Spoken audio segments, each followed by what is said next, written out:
Hello, in this video I want to show you how to change source input on Dyon Smart TV. And to do this, let's take a look on the remote we have right here for this TV, and a button for the input. By default it should be located right here, and if we click on it, nothing happens.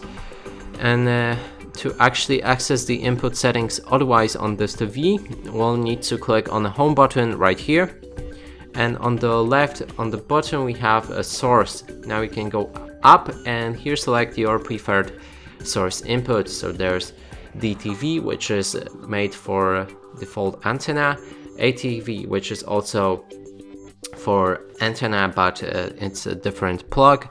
Then we have HDMI 1, HDMI 2, and also we have AV option.